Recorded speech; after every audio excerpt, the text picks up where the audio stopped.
हवा एक गमगीन सरगोशी की मानिंद पुराने और टेढ़े मेढ़े शाखों में से सांप की तरह रेंगती हुई गुजर रही थी। ये शाखें उस कदीम दरख्त की थीं जिसे सब बूढ़ा बैद का दरख्त कहते थे। सदियों से उसकी मुड़ी तुड़ी शाखें ओक हेवन के गांव के मैदान पर हावी थीं, जैसे कोई खामोश और सख्त गीर पहरेदार। कहा जाता था कि ये दरख्त मट्टी में नहीं बल्कि मायूसी की जड़ों में पैवस्त है।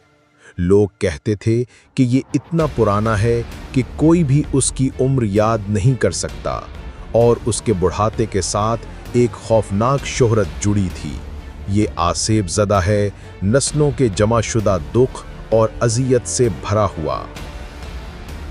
आज रात एक गैर फितरी धुंध जमीन पर लिपटी हुई थी, मानूस दुनिया के किनारों को धुंधला करके बूढ़े बैद के दरख्त को एक खौफनाक साए में बदल रही थी। इसकी छाल जो पुरानी और जख्मों भरी खाल की तरह खुर्दनी थी, यूं लग रही थी जैसे मध्यम रोशनी में करवटें ले रही हो। रोशनी गांव के कोने पर लटकती एक टिमटिमाती गैस लैंप से आ रही थी। गांव वाले जो आम दिनों में शाम ढले तक मसरूफ रहते थे, आज कहीं दिखाई नहीं दे रहे थे।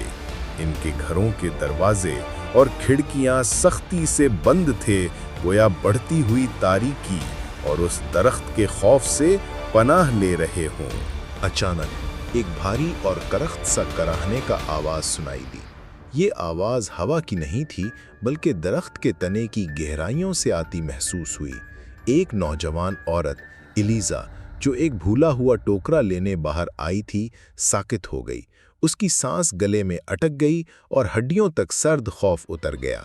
उसने अपने दिल को समझाया कि ये बस हवा है या लकड़ी के पुराने तने का चरचराना है, मगर अंदर से कोई कदीम सा खौफ उसके कानों में चीख रहा था कि ये कुछ और है।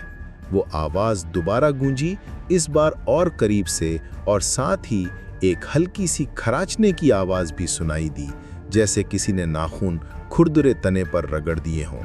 एलिजा की आंखें दहशत से फैल गईं और उसकी नज़र दरख्त के तने की साए पर जमी रही। वहाँ धुंध और भी घनी हो गई, जैसे कोई शक्ल अख्तियार कर रही हो, एक बेरूप और बदलती हुई परछाई। फिर एक खुश्क और कांपती हुई सरगोशी हवा में फैली, हमारे साथ शामिल हो जाओ। और फिर दरख्त के सबसे अंधेरे शगाफ से एक जोड़ी आंखें खुलीं। वो आंखें मध्यम सुर्खी माइल रोशनी से चमक रही थीं। वो सीधी एलिजा पर जम गईं, नफरत और नहूसत से भरी निगाहें।